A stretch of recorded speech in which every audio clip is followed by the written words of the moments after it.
බලලා තමයි මම මේක මේ හුමාලෙන් තඹ ගන්න අරින්නේ. ඊට පස්සේ මේ විදිහට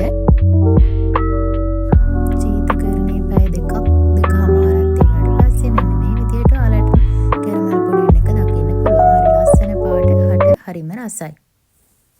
ගෙදර නිදහසේ ඉන්න වෙලාවක ඔයාලත් හදලා බලන්න. එහෙනම් ආයෙත් නැවත අලුත් වීඩියෝ එකකින් හම්බෙමු. එතකම් බයි බයි.